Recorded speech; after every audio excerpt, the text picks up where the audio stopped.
আসসালামু আলাইকুম প্রিয় শিক্ষার্থী, তৃতীয় শ্রেণী গণিত শিক্ষার্থী মান যাচাই 2025 প্রথম সাময়িক পরীক্ষার সিলেবাস অনুযায়ী তোমাদেরকে সেটা দেওয়া হবে। তো চলো আমরা দেখব এগুলার কিভাবে সমস্যা সমাধান করা যায়। শিক্ষার্থী বন্ধুরা, তোমরা এখানে দেখতে পাচ্ছ যে 1 নম্বর প্রশ্নে দেওয়া হলো পড়ো ও কথায় লেখো। তো এটা পড়বে এবং কথাই লিখবে। তো কীভাবে সেটা লিখবে তোমরা? প্রথমত দেখো এখানে একক, দশক, শতক। তাহলে এখানে আমার শতক করে 1, যেহেতু 100, আর দশকের করে যেহেতু আছে 7 10 আর 71 171। ঠিক এভাবে তোমাদেরকে এগুলো পড়তে হবে। পড়ার পরে এগুলো কথায় লিখতে হবে, ঠিক আছে? তো আমরা সুন্দর করে একটু কথা আগে লিখি, এটা নিয়ে কথায় একটু লিখে নিচ্ছি। এখানে বলা হচ্ছে কি পড়ো ও কথায় লেখো। তো আমরা এগুলো এখানে লিখেছি। কি করব? এগুলো পড়তে হবে এবং কথায় লিখতে হবে। তো পড়ার সময় আমরা একক, দশক, শতক, মানে 100, আর এটা হচ্ছে 71, 171। তারপর এখানে একক, দশক, শতক, হাজার, তাহলে এটা হচ্ছে 15,000। আমি যেটা দেখলাম এখানে 15,000 আছে। এই যে 15,000, 100 শতকের ঘরে 1 আছে, তারপর 53, 15,153। তারপর এখানে শতকের ঘরে যে একক, দশক, শতকের 5 আছে, 530। একক, দশক, শতক, তো হাজারের ঘরে 2 আছে, তো 2,318। তারপর একক, দশক, শতক, হাজার 4,044 বা 44 আর কি। একক, দশক, শতক, হাজার 28,639। এবার তোমরাও এভাবে করবে। তো এবার 2 নম্বর অঙ্ক আমরা যাচ্ছি। 2 নম্বর হচ্ছে এখানে আমাদের এগুলো দিছে হচ্ছে কথায় দিছে, সেগুলোকে আমরা অঙ্কে লিখতে হবে। দিছে কথায় লিখতে হবে কি অঙ্কে। তো সে কাজটাই আমি এখানে করেছি। দিছে কথায় লিখতে হবে অঙ্কে। এখানে দিছে কথায় লিখতে হবে অঙ্কে। সেগুলো একটু আমি দেখাই।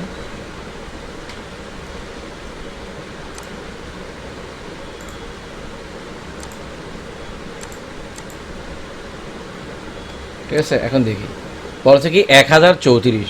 একক, দশক, শতক, হাজার, হাজারের জায়গায় 1, তারপর 34 হচ্ছে 3 10 30, আর এদিকে 4 34।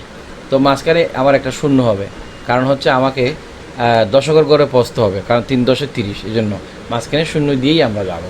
যদি কোনো শূন্য না থাকে, শতকের ঘরে কোনো শূন্য না থাকে, তাহলে আমরা সেখানে কি দিয়ে দেবো? শূন্য দিয়ে দেবো, এভাবে। তারপর 5,849, 5,000, হাজার ঘরে 5 হবে। একক, দশক, শতক, হাজার, হাজার ঘরে 5, আর শতকের ঘরে 8। এরপরে 49, তাহলে 49 যেটা 49 আমরা লিখে দিচ্ছি। খুব শর্টকাটে আমরা কিন্তু চাইলে এটা, আমি যদি একটু তোমাদেরকে বুঝাই, আর একটু যদি একটু এখানে বিষয়টা আমি যদি দেখি,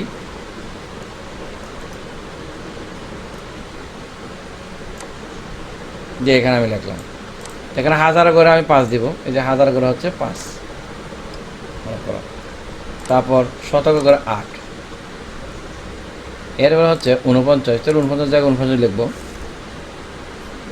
তাহলে তো হয়ে যাচ্ছে বরাবর 5,849। ঠিক আছে, এইভাবে তোমরা লিখবে। আর এবার হচ্ছে 4,508, সেম।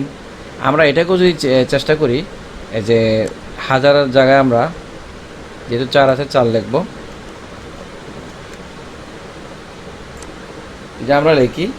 এই যে তোমরা এখন দেখবা হাজারের জায়গা হচ্ছে আমার 4,000, 500 জায়গার মধ্যে 5, 8। এখন 8 হচ্ছে একক। এখানে দেখে আমি, এটা হচ্ছে 4,508, 508। এখন আমরা এখানে কি করব? 508, ঠিক আছে, বাট এখানে 8 এককের ঘরে, শতকের ঘরে হচ্ছে 5 দিয়েছি। মাঝখানে দশকের ঘরে একটা থাকার কথা না, একক, দশক। তো দশকের ঘরে কিছু না থাকলে সেটা শূন্য দিয়ে দিব। এই এটা হবে সেভাবে।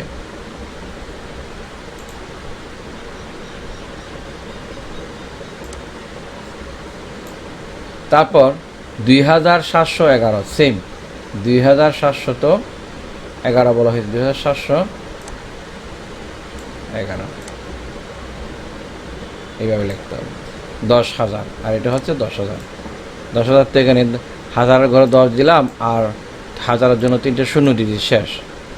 ঠিক আছে, আমি যেভাবে করেছি তোমরা যদি এরকম চেষ্টা করো, খুব সহজ এবং শর্টকাটে এই প্রশ্নগুলো আনসার দিতে, উত্তর দিতে তোমরা পারবা। তো চলে এবার আমরা 3 নম্বর প্রশ্নে চলে যাব। 3 নম্বর প্রশ্নে যেটা বলা হলো, এরকম একটা সংখ্যা দেওয়া হলো, সংখ্যাটির অঙ্কগুলোর স্থানীয় মান নির্ণয় করতে বলা হলো।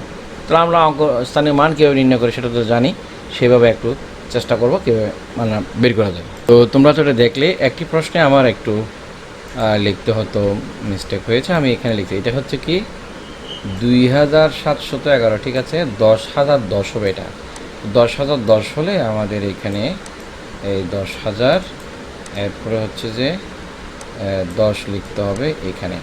তাহলে এখানে শতকের ঘরে 1 হবে, একের ঘরে 0 হবে, 10 হলো, হ্যাঁ, শতক।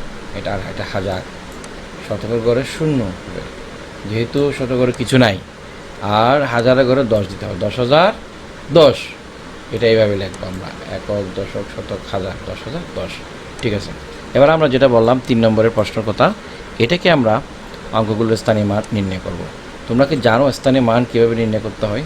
স্থানীয় মান নির্ণয় করতে গেলে এগুলো প্রত্যেকটার একক, দশক, শতক এই মানগুলো কিন্তু লিখতে হবে। আমি একটা নমুনা তোমাদেরকে মূল বই থেকে দেখাই, একটু দেখো। যেমন এই সংখ্যাটির আমরা স্থানীয় মান মনে হয় এটারই, আমরা যেটা তোমাদেরকে দেখা চাচ্ছি, এই 7,9 ছিল, এটা 7,9 না, ঠিক আছে।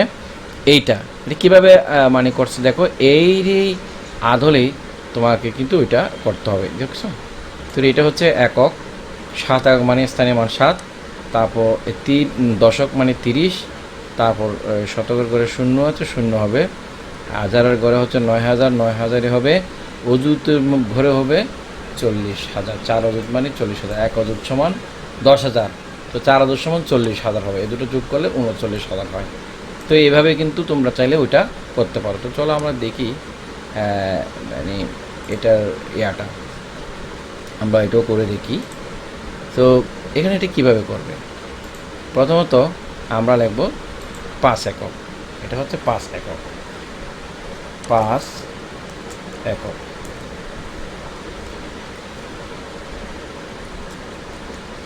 5 একক, তো 5 একক। আর এদিকে আমার স্থানীয় মান লিখতে হবে, স্থানীয় মান,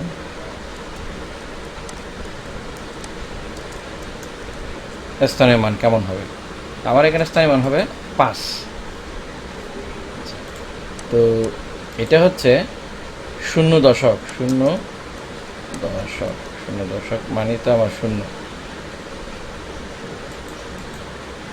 হয়। এরপর আসা হচ্ছে এখানে আমাদের 6 শতক, 6 শতক মানে হচ্ছে আমার 600। তারপর এখানে একটু দেখো, সেটা হচ্ছে 9,000, 9 শতক হাজার, 9,000। তো এর স্থানীয় মান কি হবে? 9,000 হবে, 9,000। আর এখানে একটু দেখো, সেটা হচ্ছে 7 একক, দশক, শতক, হাজার, অযুত, 7 অযুত। এখন তোমাদেরকে একটু বলে রাখি ভালো, 1 অযুত সমান, আমি এদিকেই লিখতেছি, 1 অযুত সমান হচ্ছে 10,000। 1 অযুতে কত হাজার? 10,000। 1 অযুত সমান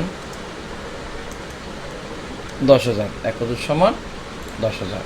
তো এখানে 7 অযুত সমান কত হবে? 7 অযুত সমান 70,000। 7 অযুত সমান কত হবে? 70 দিলাম, তারপর কমা দিলাম, 1 2 3, 70,000। এখন আমাদের পড়ার সময় কীভাবে পড়ব? একক, দশক, শতক, হাজার অযুত। কিন্তু আমাদের এখানে অযুতের কোনো সংখ্যা আমরা কখনো বলি না, আমরা গণনা করি হাজার দিয়ে, লক্ষ দিয়ে, কোটি দিয়ে, নিযুত আমরা কিন্তু গুনি না। সেজন্য আমরা এই দুটো যদি গুনতে চাই, তা আমাদেরকে এই দুটো একসাথে গুনতে হবে। এই দুটো কীভাবে গণব? এই দুটো মিলে গণব। 70,000 আর 9,000 কত হয়? 79,000। 70 আর 9,000 কত হয়? 79,000। এই দুটো মিলে কী হয়ে যাবে? 79,000। 79,000 এইভাবে, ঠিক আছে। এখানে আমাদের যেটা হলো 79,000, আমাকে এটা একটু করতে হবে যে 79,000 একসাথেই এটা লিখে নিতে হবে। তাহলে এটা হচ্ছে কি 7, 9, 1, 2, 3, 79,000। আর এই দুটা মিলে যেহেতু হয়েছে, তাহলে আমাদেরকে এই দুটার সাথে মিল রেখে আমরা কী করব? 79,000টা এখানে বানানটা এখানে লিখে নেব।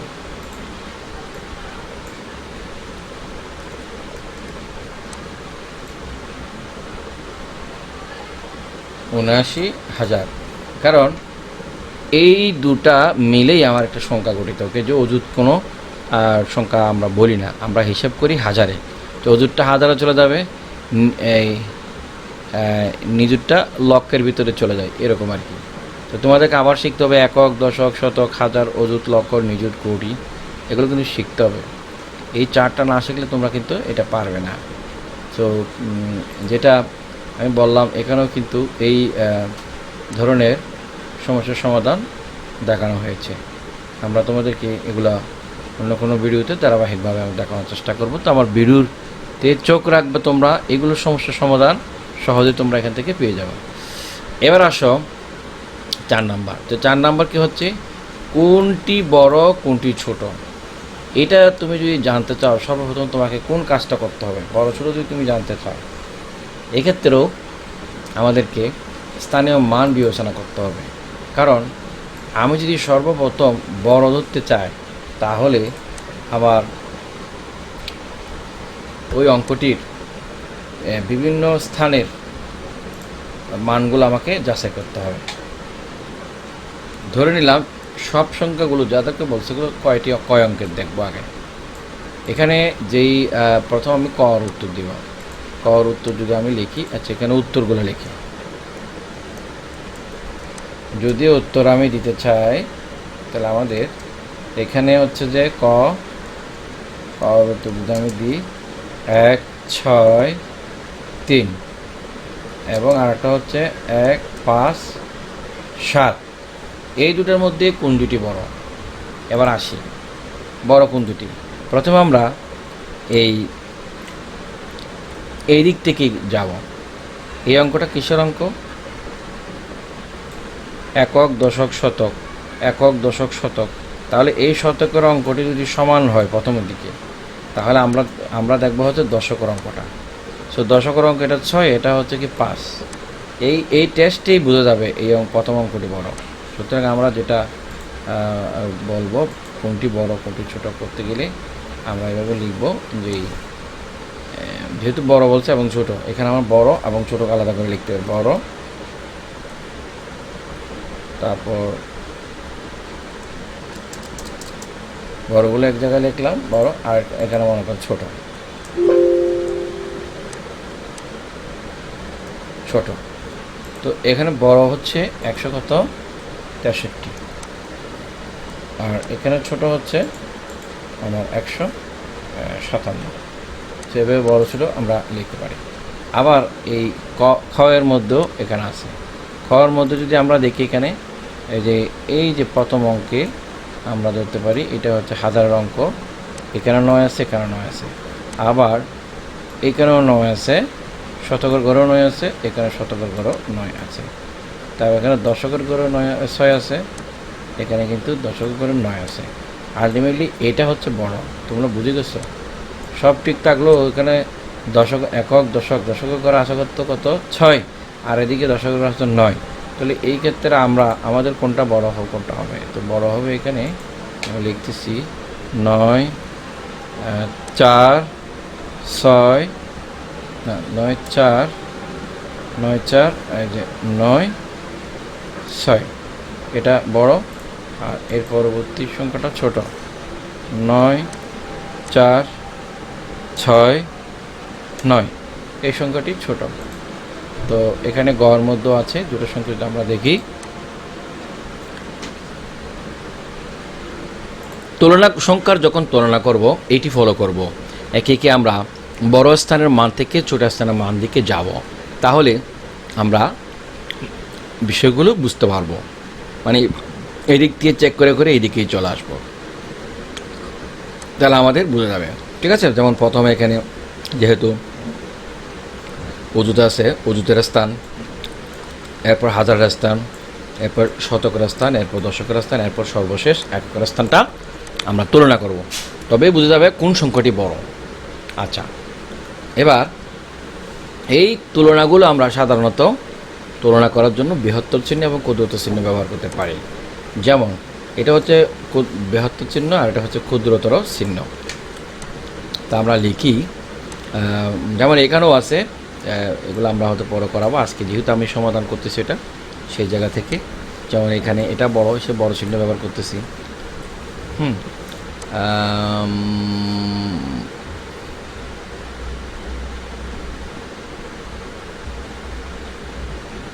তাহলে এটা বড়, এটা ছোট, শেষে এটা ব্যবহার করা হয়েছে। সো আমরা দেখি, তো আমরা যেটা বললাম এখানে বড় চিহ্নে এটা বৃহত্তর চিহ্ন ব্যবহার করব, আর ক্ষুদ্রতর চিহ্ন আমরা ক্ষুদ্রতর চিহ্ন ব্যবহার করব। যেহেতু আমি এখানে বড় চিহ্ন আমরা এখানে নিয়েছি, সেজন্য এভাবে হয়তো হয়তো তুমি লিখে করতে পারো। আর নয়তোবা এখানে সংখ্যাগুলোকে, যেমন খ আমি এখানে লিখেছি, যেমন গড়গুলো তুমি এখানে লেখছো কত, এই যে 2 1 9 9, সেটা আরেকটা সংখ্যা হবে 2 2 0 0, এটা হচ্ছে গয়ের। সো এখন এই দুটার মধ্যে কোনটি বড়, তাহলে আমরা প্রথমত যেটি চিন্তা করব, আমার এখানে একক, দশক, শতক, হাজার, হাজারের গড় থেকে চিন্তা করব। এখানেও হাজারের গড় দুটো সমান আছে, তাহলে আমরা শতকের গড়ে যাই, শতকের গড়ে 1 আছে, শতকের গড়ে 2 আছে, নিশ্চিত এটা বড়। এটা যেহেতু বড়, আমরা এখানে এই চিহ্ন ব্যবহার করলে হয়ে যাচ্ছে। ঠিক আছে, বা সাজিয়ে তোমরা লিখতে পারো। এবার হচ্ছে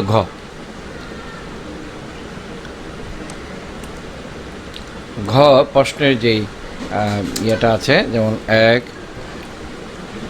4 6 6 6, এরপর হচ্ছে 1 4 1 2 3 5 5। তাহলে এদের মধ্যে কে বড়? তাহলে আমরা প্রথম দিকে এখানে একক, দশক, শতক, হাজার, অযুতের গড় তুলনা করব। যেহেতু একই সংখ্যা, এখানে অযুতের গড় তুলনা একই। এবার হাজারের গড় তুলনা করলে 4 আছে, এখানে হাজারের গড়ে 4 আছে, সুতরাং সমান। এবার শতকের গড়ে হচ্ছে 6 আছে, আর এদিকে শতকের গড়ে হচ্ছে 5 আছে, তাহলে অবশ্যই 6 বড়। সেই জন্য আর ওদিকে আমরা গেলাম না, আমরা এখানেই কিন্তু শিখি, বোঝা গেল যে আমার এই সংখ্যাটি বড়। ঠিক আছে, তো প্রিয় শিক্ষার্থী বন্ধুরা, তোমরা এভাবে চাইলে 4 নম্বর প্রশ্নের সমাধান করতে পারো। ঠিক আছে, তো এবার আমরা চলে যাব পরবর্তী কোশ্চেনে। পরবর্তী আমাদের কোশ্চেনটা হচ্ছে, একটু যদি তোমরা দেখো, এটা হচ্ছে ছোট থেকে বড় সাজাও এবং বড় থেকে ছোট আকারে সাজাতে বলছে। তো তোমাদের প্রথমে দেখতে হবে এই অঙ্কগুলো কীভাবে করে। তোমরা নিশ্চয় তোমাদের পাঠ্য বইতে সেটা পড়েছ। যেমন এখানে ছোট থেকে বড় সাজাও এবং বড় থেকে ছোট সাজাও, এ ধরনের জন্য তোমাদের পাঠ্য বই থেকে আমি সমাধানের কৌশলটা একটু দেখিয়ে দিচ্ছি। এই দিক থেকে একটা আসো। কেমন, এখানে এই সংখ্যাগুলো, যেমন এখানে ছোট থেকে বড়, বড় থেকে ছোট, বা ছোট থেকে বড় ক্রমে সাজানো বলা হয়েছে। তো এখানে প্রত্যেকটার যেহেতু অঙ্ক সংখ্যা সমান, আমরা শুরু করেছি অযুতের অঙ্কগুলো তুলনা করি। তো সবগুলো অঙ্কে দেখো তো 3 3 3 3 সবগুলো সমান হলো। তাহলে এবার গেল, আমরা এবার অযুতের অঙ্ক তুলনা সবগুলো সমান। এবার হাজারের অঙ্কে দেখবো, এটা এখানে 7 আছে, এখানে 8 আছে, এখানে 7 আছে, এখানে 9 আছে। সবচেয়ে বড় হচ্ছে 9, 9 থেকে বড় হবে, তারপর 8, তারপর 7, এভাবে আমরা লিখে নিতে পারি। ঠিক আছে? তো সংখ্যা দুটি হাজার ও শতকের সংখ্যা একই, সেজন্য সবগুলো এই দুটা একই প্রায়। এবার বিষয় হচ্ছে শতকের অঙ্ক একই, দশকের অঙ্কর মধ্যে যদি আমরা দেখি 5 আছে আর 6 আছে, তাহলে 6 বড়। আচ্ছা, সবগুলো সংখ্যার এই একই স্থানের অঙ্ক 6 আছে, এই একক স্থানের অঙ্ক 6 আছে, একক স্থানের অঙ্ক 6 আছে, সেজন্য এককটা আমরা ধরলাম না। তো সেজন্য আমাদের এখানে সংখ্যা বড় সংখ্যা কোনটা হবে, আমরা যদি সেভাবে দিই, তুলনা করি, তা আমাদের বড় সংখ্যা এখানে 3টা, 1 2 3 4টা আছে। তো আমরা ধরি হচ্ছে এইটা, এটা ছোট, তারপর এটা, তারপর বড় এটা, তারপর বড় এটা। এখানে তোমরা এটাই পাবা যে 2টা 37, 37 হলো 1, কেমন? এইখান থেকে 38 হলো, আর এখানে 39 হলো, সেজন্য 39টা আরও বড়, 38টা তার থেকে একটু ছোটো, আর বাকিগুলি হবে। তা আমরা লিখতে পারি। ঠিক আছে? যেমন এখানে তোমাদেরকে বলা হলো বড় ছোট তুলনা করতে বলা হলো, তোমরা এগুলো কীভাবে করতে? এগুলো যদি সাধারণত বড় থেকে ছোট এবং ছোট থেকে বড় যদি লিখতে হয়, তাহলে তোমরা কী করো? প্রথমে একটা বড় থেকে ছোট সাজিয়ে নিয়ে গেলে তারপর উল্টায় দিলে এটা ছোটো থেকে বড় দিকে হবে। এই হচ্ছে কাহিনী। এখন আমরা প্রথমত এইগুলোর দেখবো এই অঙ্ক, একক, দশক, শতক, হাজারের অঙ্ক দেখতেছি। এই হাজারের অঙ্কর মধ্যে আমি যদি দেখি, এখানে 4 আছে, এখানে 5 আছে, আর এখানে 4 আছে। তো 4 যেগুলো আছে সেটা একসাথে যদি আমরা আনি, 4 3 1 আছে, এখানে 4 3 1 আছে।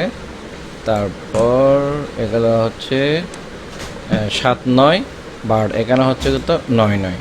সুতরাং এই দুটার মধ্যে আমার এটা হচ্ছে বড় হবে, তারপর এটা ছোট হবে, মানে বড় থেকে যে ছোটো বলছে এটা ছোটো। তারপর আবার এইদিকে আসি, এটা 54, এটাও 54, মানে শতক এবং হাজারের করে মিলা। তো এরপরে আছে এটা হচ্ছে শুধু 9, আর এটা হচ্ছে 80। তাহলে আমরা বুঝতে পারছি সবচেয়ে বড় সংখ্যা কোনটা? সবচেয়ে বড় সংখ্যা হচ্ছে এটা। যেমন এটা আছে বড় থেকে ছোট, তো এটা 5 4 8, ঠিক আছে? এটা বড় হবে। তারপর হচ্ছে এটা 5 4 0 9, তারপর হবে এটা। এরপরে আমার আসতেছে হচ্ছে এই যে 4 3 9 9, তারপর এর থেকে ছোট হচ্ছে 4 3 7 7।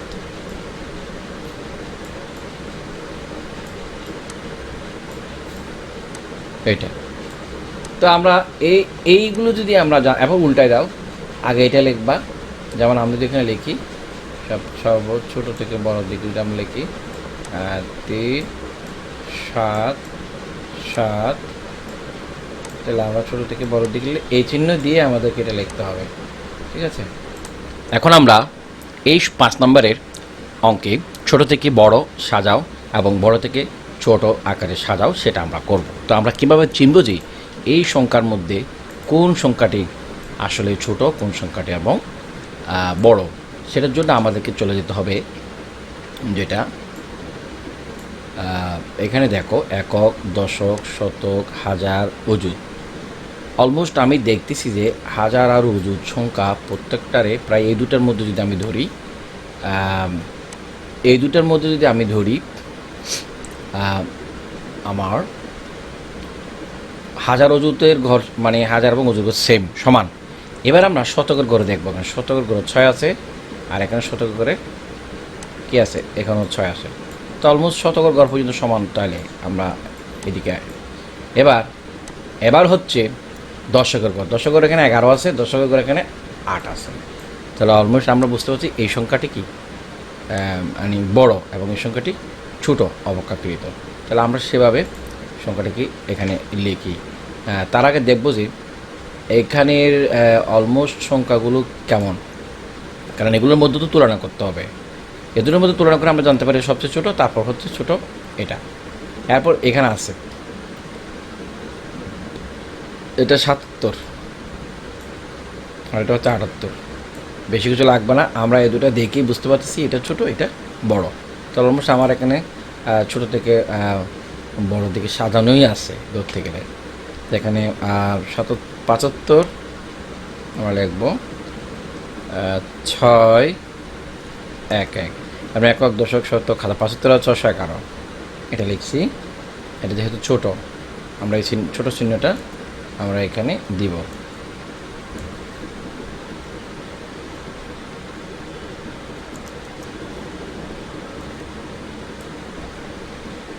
তাহলে আচ্ছা আমরা এটাকে লিখে নিই। লেখার পরে আমরা লিখবো এখানে ৭৫ আর ৬ এটা লেখার পরে আমরা মাঝখানে এই চিহ্নটা দেব।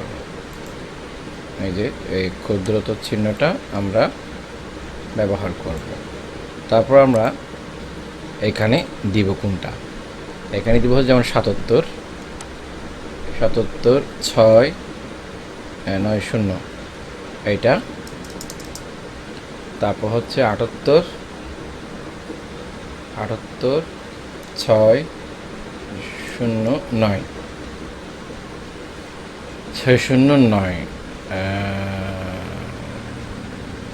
ঠিক আছে, আমরা আমাদের যেহেতু এটা ৭৭ আর ৭৮ তো নিশ্চয় হচ্ছে আমাদের ৭৮ বড়, সেজন্য এটা এভাবে দেওয়া হলো।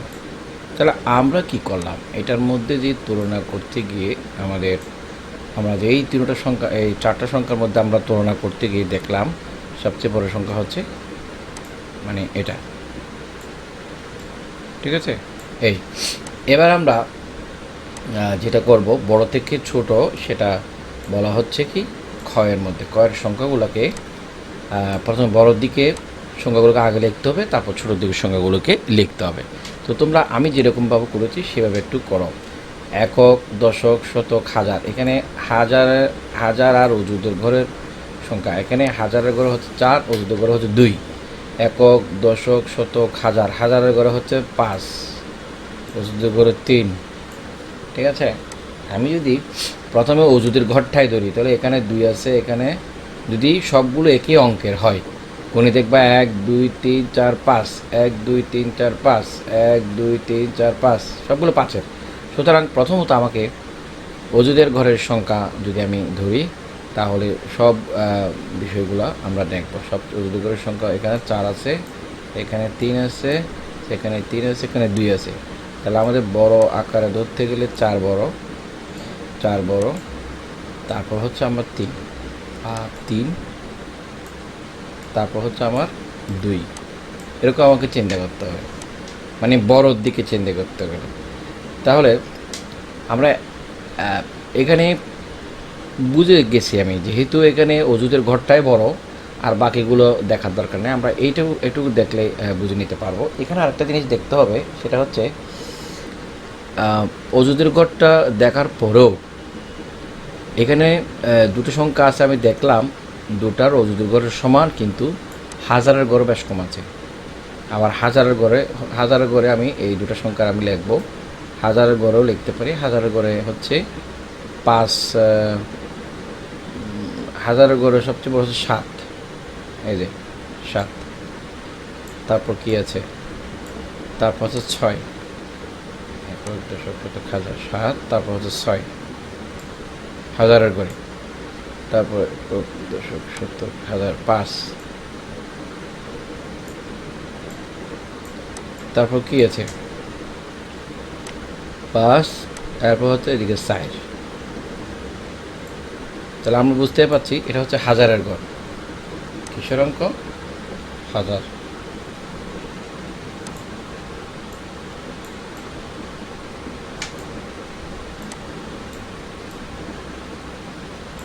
হাজারের ঘর মানে এটা হাজারের ঘর, হাজার। আর এটা হচ্ছে অযুদের ঘর। যদি আমরা দেখি অযুদ, অযুদের ঘর এবং হাজারের ঘর যখন আমরা বিশ্লেষণ করব, তাহলে আমরা যদি প্রথমে যদি অযুদের ঘরগুলো সমান, সবগুলো যদি সমান পাই, হাজারের ঘর ধরবো, হাজারের ঘরের মধ্যে যেটা বড়, হাজারের অঙ্কটা যেটা বড়, সেই সংখ্যাটাই বড় হিসেবে ধরবো। তো আমরা যেহেতু এখানে অযুদের ঘরেও পেয়েছি, প্রথমত শুরুতে পেয়েছি কোনটি বড় সেটা আমরা দেখব।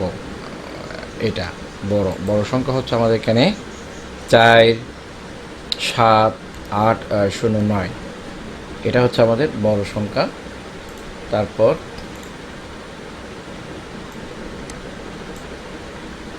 এরপরে 7 এবং 6 কোনটা আছে? 3 আছে হচ্ছে আমার এখানে, এই দুটোর মধ্যে তফাৎ আছে। আবার এখানে 3 থাকলে হবে না, এখানে আবার হাজার গরু আমি দেখছি, তো এটা বড়। তাহলে হচ্ছে 3, 6, 3, 6, 7, 3, 5, 7, 3, 5, এই। তারপর হচ্ছে 3, 5, 6, 9, 9, এটা। এরপর এটার থেকে ছোট কোনটা আমাদের দেখে নিতে হবে। 2 যেটা আছে, তো 2 কোনটা? এখানে আছে 2, 4, 7, 0, 9, ঠিক আছে। তো এটা হচ্ছে আমাদের বড় থেকে ছোট সংখ্যা আমরা নির্ণয় করলাম। তো প্রিয় শিক্ষার্থী বন্ধুরা, আমি যেই পথ অবলম্বন করেছি, যে পদ্ধতি অবলম্বন করেছি, আশা করি তোমরা সেইভাবে চেষ্টা করবা, আশা করি বুঝে যাবে। যেহেতু এই পদ্ধতিটা খুবই সহজ এবং সরল, তো তোমরা সহজেই পরীক্ষার হলেও কিন্তু তোমাদের হ্যাসেল পোহাতে হবে না। আর আমি এইগুলো তো এই প্রশ্নগুলোর সমাধান করে যাচ্ছি শিক্ষণমান যাচাইয়ের। আর আমার এইভাবে যদি তোমরা করো, তাহলে এই অ্যাসাইনমেন্টটা তোমরা জমা দিতে পারবে ওইভাবেই, ঠিক আছে। যেহেতু এটা তোমাদেরকে জমা দিতে হবে, এভাবে অঙ্কগুলো তোমরা করবে, এটার সমাধানটা আমি দিয়ে দিচ্ছি। তো আশা করি তোমরা দেখতে পেরেছো এবং বুঝতে পেরেছো। এখন আমরা চলে যাব হচ্ছে এখানে 6 নম্বর, নিচের সিঁড়িগুলোর ধাপ ক্রমবাচক সংখ্যা বসাও। এখন ক্রমবাচক সংখ্যা বলতে কী বোঝানো হয়েছে? হ্যাঁ, এই যে ফার্স্ট, সেকেন্ড, থার্ড, ফ্লোরগুলো আর কি, 1, 2, 3, 4, 5, 6, 7, 8, 9, 10, 11টি ফ্লোর এখানে আছে। আর এই প্রবলেমের সমস্যাটা আমি তোমাদের বই থেকে আমি এটা দেখাচ্ছি। দেখো, এখানে ক্রমবাচক সংখ্যা হচ্ছে প্রথম, দ্বিতীয়, তৃতীয়, এভাবে যাবে। কেমন? প্রথম, এটা দ্বিতীয়, আশা করি তোমরা এটা হয়তো লিখতে, তৃতীয়, তারপর হচ্ছে চতুর্থ, পঞ্চম, প্রথম, দ্বিতীয়, তৃতীয়, চতুর্থ, পঞ্চম, তারপর হচ্ছে ষষ্ঠ, সপ্তম, এগুলো লিখি। তারা আমরা একটু লিখিনি। শিক্ষিতে আমরা এখানে দেওয়া আছে নিচের সিঁড়ির ধাপগুলোতে ক্রমবাচক সংখ্যা বসাও বা বসায়। এখানে ধাপগুলোতে ক্রমবাচক সংখ্যা প্রথমের পরে দ্বিতীয় হবে, যেহেতু একটা আমরা এখানে প্রশ্নের মধ্যে বলা নাই, কিন্তু আমি এটা কালেক্ট করলাম আর কি। তো প্রথম, এটা দ্বিতীয়, তারপর এটা হবে তৃতীয়, এগুলো হচ্ছে ক্রমবাচক সংখ্যা, প্রথম, দ্বিতীয়, তৃতীয় ক্রমবাচক। তারপর হচ্ছে চতুর্থ, তারপর আমরা এখানে দেব পঞ্চম ধাপ, পঞ্চম, ষষ্ঠ,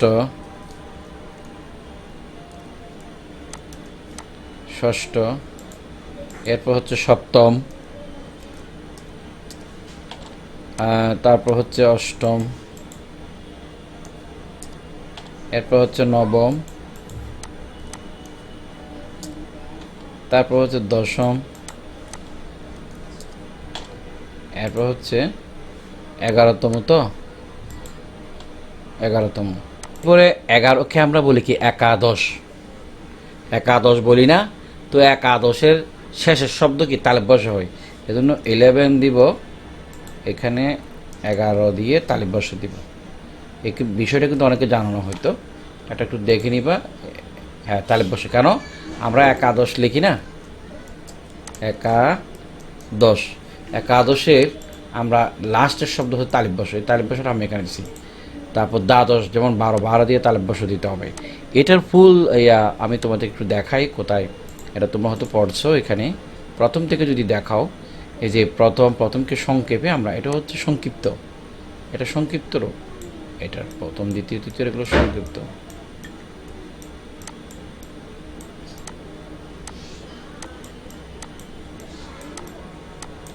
ঠিক আছে, তো এখানে প্রথম, দ্বিতীয়, তৃতীয়, চতুর্থ, পঞ্চম, ষষ্ঠ, সপ্তম, অষ্টম, নবম, দশম, 11 মানে একাদশ, এটা বলা হয় দ্বাদশ, ত্রয়োদশ, চতুর্দশ, পঞ্চদশ, ষোড়শ, সপ্তদশ, অষ্টাদশ, এটা কি বলা হবে ঊনবিংশ, আর এটা হচ্ছে বিংশ। এগুলো একটু শিখে নিবা, তো এগুলো শিখলে ক্রমবাচক সংখ্যাগুলো তোমাদের লিখতেও সহজ হবে। আমি সেই জন্য এগুলো এখান থেকে দেখিয়ে দিলাম। আমরা চলে যাচ্ছি মূল প্রশ্নে। কেমন, মূল প্রশ্নে আমরা চলে গিয়ে এটা প্রশ্ন আমরা উত্তর দিয়ে দিয়েছি 6 নম্বরে সুন্দরভাবে, এবং বুঝিয়ে দিয়েছি কোথায় কীভাবে কেমন ইজ হয়েছে। তো দেখো, আমরা এবার করবো হচ্ছে 7-এর প্রশ্নের উত্তরগুলো আমরা লিখবো। যোগ করো, যোগ করতে আমাদেরকে বলা হলো। একটু দেখো তো, 6 আর 8 যোগ করলে কত হয়? অথবা 8 আর 6 যোগ করলে, বা 6 আর 8 যোগ করলে 800, এখানে 6 থেকে 2 8কে দিলে 10 হয়, 10 4 14, 14 কত হবে? 4 হবে। তারপর হাতে 1 হবে, একটা আমরা এখানে আনলাম, এখন আনলে এটা 4 হয়ে গেছে, 4 রেখে 5 হবে,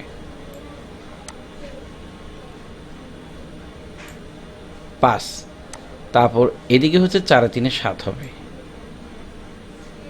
তাহলে 7 5 4 হলো উত্তরটা। এবার এদিকেরগুলো তোমরা করবা, এদিকেরগুলো আমরা যদি করি, তারা ঠিকভাবে যোগগুলো আমাদের করতে হবে। তাহলে আমরা যেটা বলেছি, এটা যে ওই গ্রামে মোট লোক সংখ্যা বাস করে 9415 জন লোক বাস করে, যোগ করার পরে কেমন এভাবে। তো আমরা এখন চলে যাচ্ছে হচ্ছে যে এখানে যে 10 নম্বর হচ্ছে ইবার 3470 টাকা আছে, এবং মেহেদির 2445 টাকা আছে। ইবার কত টাকা বেশি আছে? এখানে যদি কত বলা হয়, কম বেশি এ ধরনের যদি লেখা থাকে, বুঝবে যে সেটা বিয়োগ, এবং বড় সংখ্যা থেকে ছোট সংখ্যার বিয়োগ। যাদের মধ্যে কম বেশি বোঝানো হয়েছে তাদের মধ্যেই বিয়োগটা হবে, কেমন, যেহেতু কত বলা হয়েছে। তা আমরা চলো এইটা কথা না বলি, আমরা কোথায় চলে যাব, আমরা এখান থেকে আমরা লিখব প্রশ্ন থেকে কিভাবে লেখা যায় উত্তর, সেই বিষয়টা আমরা করে দেখাবো। প্রশ্ন থেকেই আমরা সাজাবো উত্তরটাকে। তাহলে কীভাবে সাজা, দেখো, প্রথমত আমরা লিখব হচ্ছে ইবার আছে, ইবার আছে কত টাকা? 3 4 7 0 টাকা, একেবারে সংক্ষেপে। তারপর হলো, হয়তো একটু বড় করা যায়,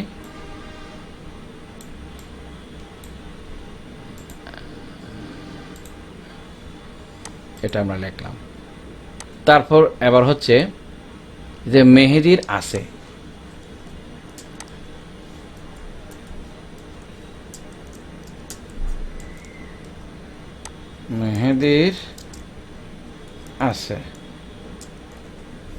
মেহেদির আছে কত টাকা, সেটাও একটু এদিকে নিয়ে আসি। মেহেদির আছে কত টাকা? 2645 টাকা। টাকার সংখ্যা ঠিক লিখতে হবে।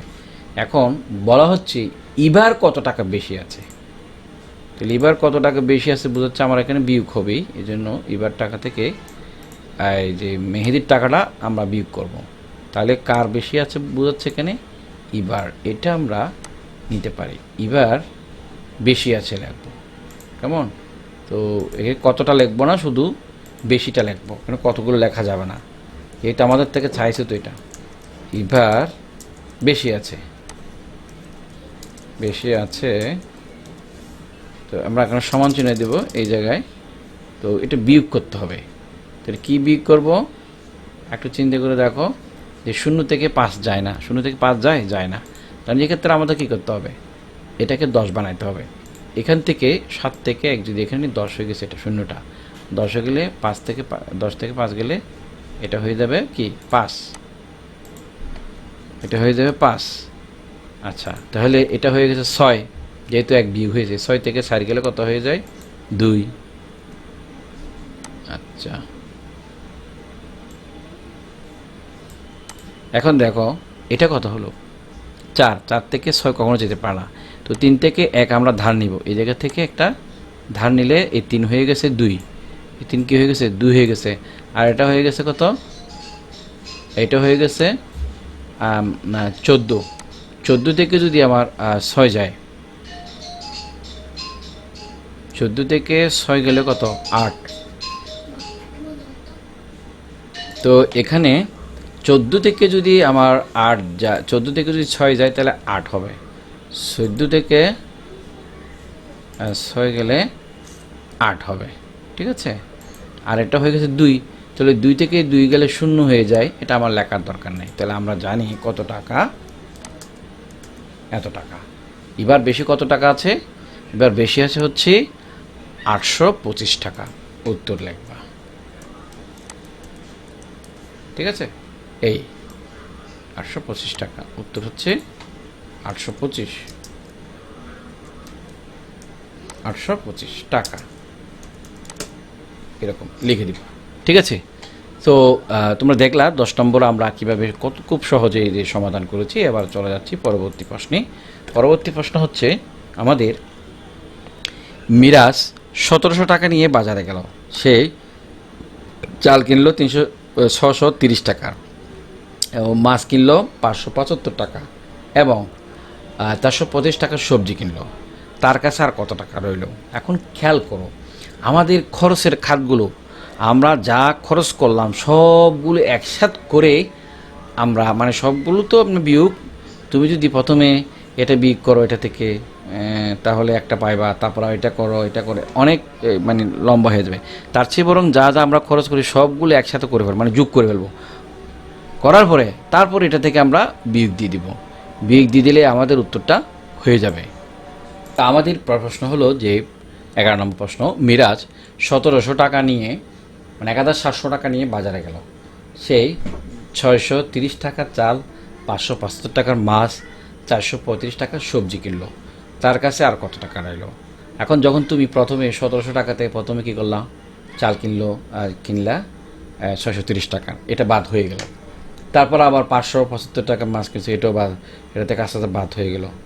তারপর 435 টাকার সবজি কিনলে এটা বাদ হয়ে গেলো। এরকম তুমি যদি পরপর বিয়োগ করতে করতে থাকো তাহলে এটা তোমার, মানে আমি বলতে চাচ্ছি এখানে প্রথমে 1700 টাকা তুমি লিখছো, এই 1700 টাকা লিখলা, তারপর মনে করো বিয়োগ দিয়ে কী করলা 630 টাকা লিখলা, 630। এখন 30 টাকার উপরে একটা সামারি আসবে যে কত, একটা তোমার হাতে তো থাকবে, এটা এখানে লিখলা, থাকলো। তারপর তার থেকে আবার এটা বাদ দিলা, আর এটা থাকলো, তার থেকে আবার এটা বাদ দিলা, এটা অনেক বড় মাপের একটা কি হয়ে যাবে তখন। আমার সেটা না করে যে কাজটি করব, এখানে প্রথমত যা যা সে বাজার করলো সেগুলো একটা যোগ করে ফেলবো। যেমন এখান থেকে আমরা শব্দগুলো লিখেছি মিরাজ, ঠিক আছে। এই যে চাল, হ্যাঁ, কিনলো এত টাকা 630 টাকা, এবং মাছ কিনলো, মেন তো কিনা, সে কিনলো, মাছ ক্রয় করলো আর কি, সবজি কিনলো 435 টাকা। অঙ্কের ধারাটা খেয়াল রাখতে হবে। এখন কি করব, যোগ। তাহলে 5 5 যোগ করলেও কত হয়ে যায় 10, 10-এর শূন্য হবে, 10-এর কত হবে শূন্য হবে।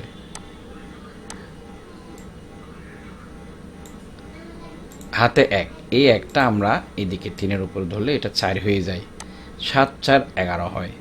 11-এর 4-এ কত হবে, 11-এর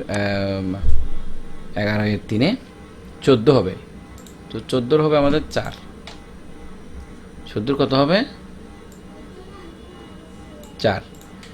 হাতে 1, এই হাতের একটা হবে 6-এর উপর দিয়ে, 2 6 রেখে 7, এখন 7 এর 5 কত 12, 12 এর এই 4 কত হবে 16, তো আমরা এখানে 16 লিখে দেব।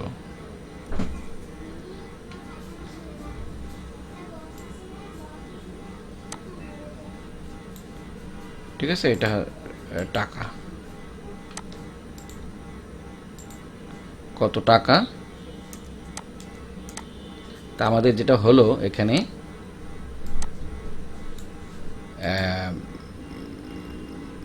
সে বাজার করলো কত 1640 টাকার বাজার অলরেডি করে ফেলেছে, তাই না? এখন বাজারে সে নিল কত সেটা আমরা আবার লিখবো পুনরায়, এটা লিখি না এখন লিখবো, তারপরে এটা নিচের দিকে লিখবো। তো আমাদের মেইন মিরাজ এই যে বাজারে গেল 1700 টাকা নিয়ে, আচ্ছা সেটা আমরা লিখবো। মিরাজ বাজারে গেল 1700 মানে টাকা নিয়ে, এটা আমরা এখান থেকেই লিখব। একটু সাজানো টেকনিকটা তোমাদেরকে শিখতে হবে।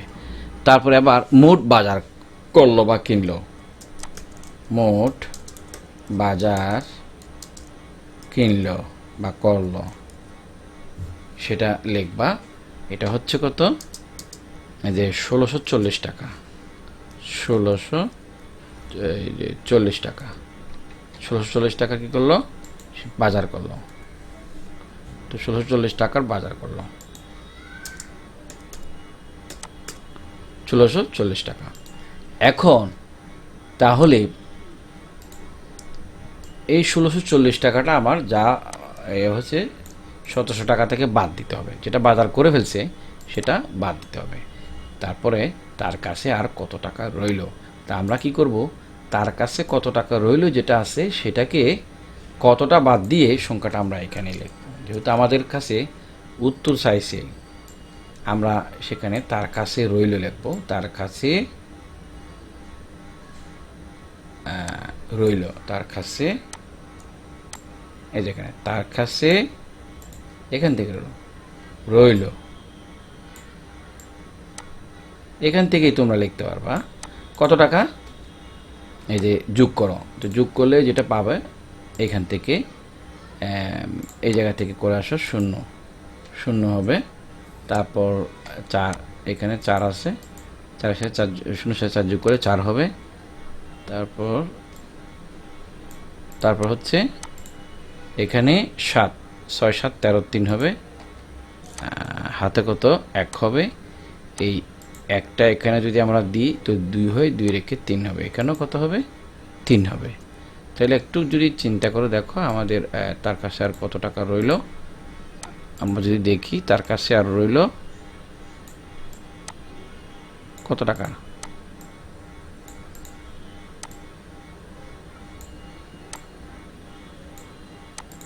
তাহলে আমরা দেখতে পাচ্ছি তার কাছে আর রইল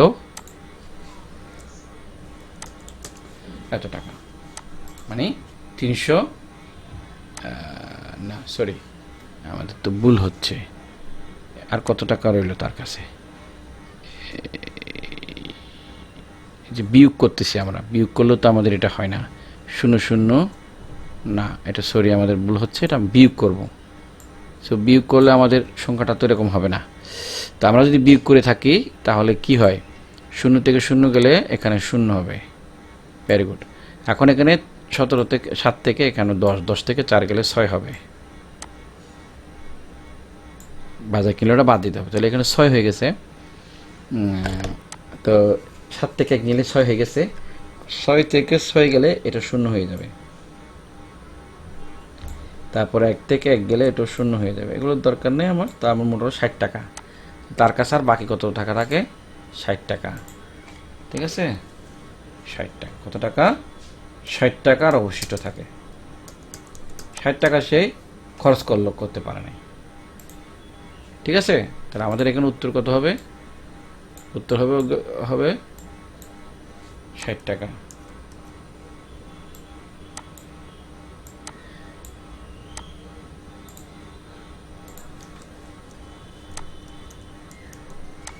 উত্তর হবে 60 টাকা, ঠিক আছে। তো তো এইভাবে তোমরা চাইলে অঙ্কগুলো করতে পারো খুব সহজেই, এবং কথায় অঙ্কগুলো একটা সাজাইতে হবে, ধারাবাহিকভাবে সাজাইতে হবে, কোনটার পর কোনটা একটা ধারা আছে, অঙ্কের ধারা, সেইভাবে সাজাইতে হবে। চট করে আমরা এটা লিখলে হবে না। আমরা যদি তাদের খরচগুলো আগে লিখে ফেললাম, তারপর আমরা আবার দেখলো যে বাজার নিলাম আমি কত, সেটা এবার তার থেকে এগুলো বিক করে দিই, তাহলে দেখে কেমন হয়। খুব সহজেই এটা তোমরা করতে পারবে। তো চলো আমরা পরবর্তী যে সমস্যা আছে সেটা নিয়ে আমরা আলাপ করব। সেটা হচ্ছে 12। যে 12তে বলা আছে এখানে, এই নিচের ডট কাগজে বিভিন্ন প্রকার কোণ আঁকো এবং নাম বলো। বিভিন্ন প্রকার কোণ আঁকবে এবং তার নাম বলবে। ঠিক আছে, এখান থেকে তুমি ডটগুলো করে থাকলে কোণ আঁকা সহজ, কোণ আঁকা, ছবি আঁকা খুবই সহজ। এজন্য আমরা দেখি কম্পিউটারের বা এই টিভির স্ক্রিনে অনেকগুলো ছবি বেশি ওঠে, এ ধরনের ডট থাকে, পিক্সেল থাকে, এইগুলো মাধ্যমে হয়তো ছবিগুলো বেশি উঠে। তোমরা হয়তো এগুলো পরে বুঝবা, কিন্তু এখান থেকে চাইলে তুমি আঁকতে পারো, ত্রিভুজ আঁকতে পারো চাইলে। এবং এই যে আমি যদি দিই, এখানে আমরা ত্রিভুজ আঁকতে পারি না, বিভিন্ন রকম কোণ আঁকতে পারি। হ্যাঁ, এবং তাদের নাম বলো, কী ধরনের তুমি কোণ আঁকতেছো সেটা তোমাকে বলতে হবে। কেমন, আমরা এগুলো কোণ আঁকবো। তো এখানে বলা হয়েছে কোণ আঁকতে, কেমন। তো আমরা চাইলে এখানে বিভিন্ন প্রকারের আমরা এটার কোণ আঁকতে পারি। কাগজে বিভিন্ন প্রকার কোণ আঁকো এবং নাম বলো। তা আমরা যদি চাই, সাপোজ আমি এখান থেকে আঁকবো, যেমন একটা সমকোণী ত্রিভুজ, সমকোণ এভাবে থাকলো, ঠিক আছে। এবং এইভাবে যদি আমি লিখি, এটা হবে আমার সমকোণ। যেহেতু আমার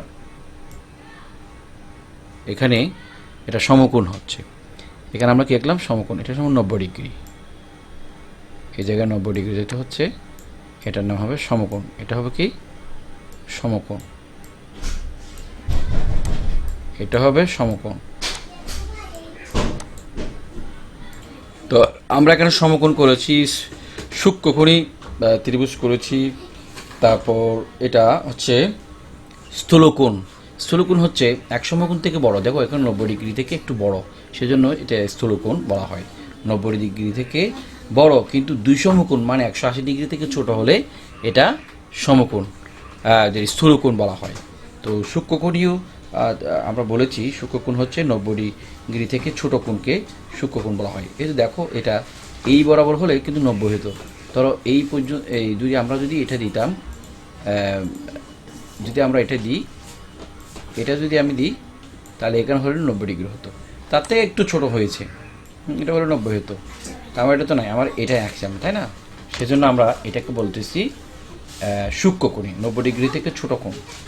90 ডিগ্রি থেকে একটু ছোট কোণকে এটা হচ্ছে সূক্ষ্মকোণী ত্রিভুজ। তোমরা এটা লিখতে পারো, এটা 90 ডিগ্রি থেকে ছোট কোণ। 90 ডিগ্রি ছোট কোণ আমি যে কোনো একটা এটা ধরতে পারি। আমার তাহলে আমি 60 ডিগ্রি ধরতে পারি, সাপোজ এটা 60 ডিগ্রি কোণ, ঠিক আছে, হতে পারে। বা স্কেল বসে দেখতে পারো, বা 45 ডিগ্রিও কিন্তু হতে পারে, ঠিক আছে। যেহেতু এটা ছোটো কোণ, 90 ডিগ্রি ছোটো, সেজন্য এটা হচ্ছে কি, সূক্ষ্মকোণী। আর সমকোণ মানে এটা 90 ডিগ্রি, সেজন্য। আর এই স্থূলকোণ হচ্ছে 90 ডিগ্রি থেকে বড়। এখানে 90, আর এদিকে ধরতে পারি, এটা আমি ধরতে পারি 120 ধরি, 100 কত 20 ডিগ্রি, 120 ডিগ্রি, সেজন্য এটা স্থূলকোণ মানে 90 থেকে বড়। এবং তাদের নামগুলো আমরা বললাম।